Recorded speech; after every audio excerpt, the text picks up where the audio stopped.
تو اکثر school late پہنچ رہے ہوتے تھے. ہماری ایک فیمیل ٹیچر تھیں, ان کا بچوں نے پیار سے نام چنگیز خان کی بہن رکھا ہوا تھا, ٹھیک ہے نا. وہ بہت سخت تھی.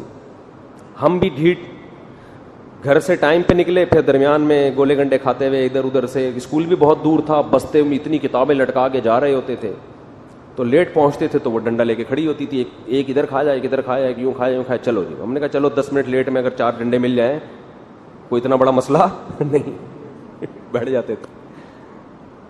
پھر وہ ہمیں ٹیبل یاد کرنے کے لیے دے دے, 2 1 2 2 2 4 2 3 6 2 4 8 2 5. وہ 17 کا پہاڑے پہ آ کے, 17 کے پہاڑا جو تھا نا, 17 کا جو ٹیبل تھا وہاں آ کے ہم الجھ گئے. 17 1 17 17 2 34. یہاں تک تو یاد ہو گیا, تو تیسرے میں اٹک رہے تھے. ابے ہم نے کہا کون یاد کرے گا, مار کھا لو, یہ آسان ہے اس کو.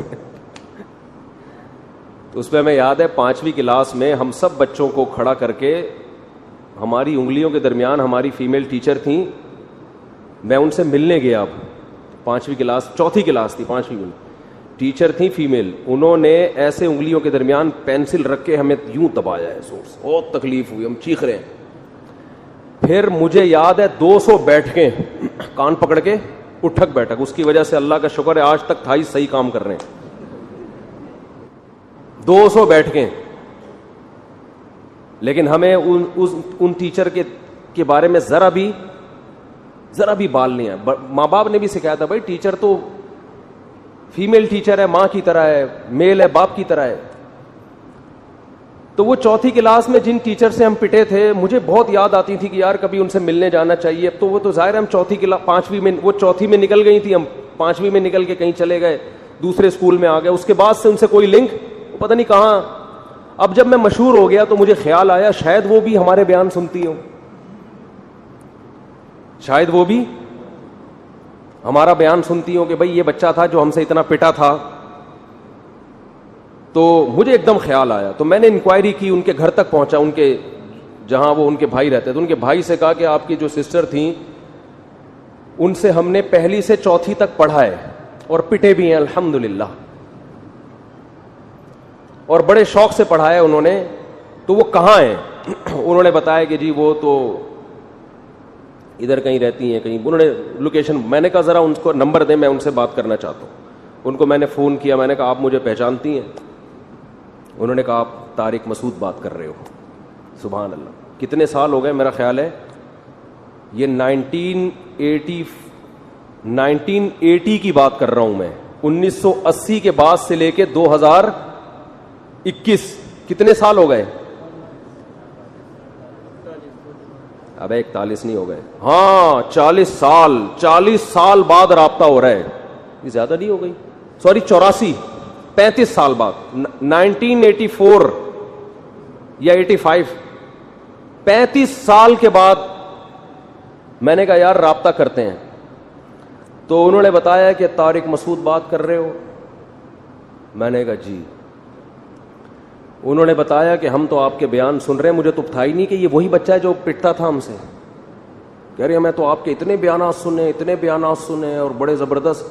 تو مجھے کسی نے بتایا کہ یہ وہی طارق مسعود ہے جو آپ کے اسکول میں آپ سے پڑھتا تھا, پٹتا بھی تھا, اور انہوں نے مجھے ایک دن نقل بھی کرائی تھی.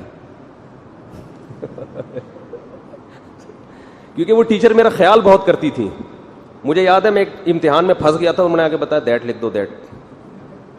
تھوڑی سی دھاندلی کی انہوں نے, لیکن ان کو یہ تھا کہ یار چلو پٹ اتنا رہا ہے, اب امتحان تو پاس کراؤ نا اس کا. تو مجھے وہ نقل بھی یاد رہ گئی. یہ غیر شرعی کام ہے, لیکن 4تھی کلاس میں انہوں نے مجھے آ کے اسپیشل تھوڑی سی نقل بھی کرائی. ان کو یہ ترس آیا کہ اتنا پٹا ہے تو اب فیل نہ ہو جائے امتحان میں, چل بھائی یہ لکھ دے. تو ہم نے لکھ دیا. ہم نے کہا, وہ مجھے یاد رہ گیا کہ انہوں نے میری مدد کی ہے. تو انہوں نے کہا کہ ہم آپ کا بیان کب سے, تو مجھے کسی نے بتایا کہ وہی. تو انہوں نے کہا کہ مجھے تو بڑی خواہش تھی کہ اس بچے کا نمبر تلاش کرو. تو خیر میں اپنے گھر والوں کے ساتھ گیا, فیملی کے ساتھ, ان سے ملا, ان کا شکریہ ادا کیا. تو یہ میں کیوں بتا رہا ہوں, ہم تو مار کھا کے بھی ہمارے دل سے عقیدت الحمدللہ ختم, اور اپنے وہ ٹیچر ابھی بھی ہمیں یاد ہیں. اور بہت سارے ٹیچر ہیں جن کو تلاش کرنے کی کوشش کر رہا ہوں, لیکن کچھ تو مارکیٹ سے ہی بیچارے, مارکیٹ تو نہیں کہنا چاہیے ٹیچروں کے لیے, ہماری زبان پہ مارکیٹ کہہ لو, دنیا سے چلے گئے. ٹھیک ہے, کچھ زندہ ہیں, بوڑھے بوڑھے ہو گئے. تو کوشش کر رہا ہوں ایک ایک سے ملوں. تو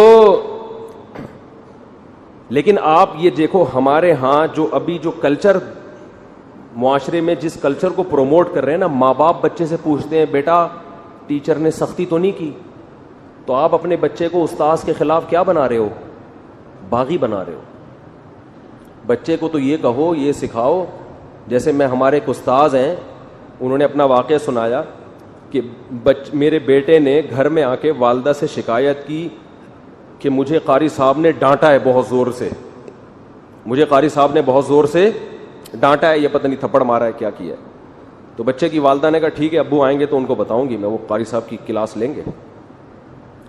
تو وہ استاذ ہمیں اپنا واقعہ بتا رہے, میرا جب بیٹا آیا, اور وہ استاذ بھی مدرسے کے بڑے محتمم ہیں, مدرسہ بھی انہی کا, محتمم کا تو ایک روب ہوتا ہے نا کہ میرے بیٹے پہ کون ہاتھ اٹھائے گا بھائی, میرے بیٹے پہ, میرے ہی مدرسے میں قاری صاحب نے ہاتھ کیسے اٹھا لیا.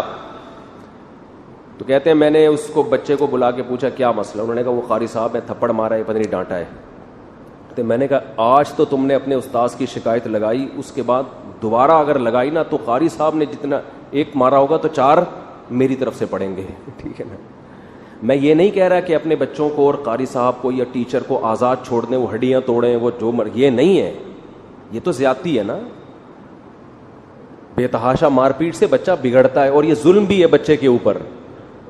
لیکن اس ظلم سے بچنے کا یہ طریقہ کہ آپ نے ٹیچر کو, شاگرد کو آنکھیں دکھانے پر پابندی لگا دی.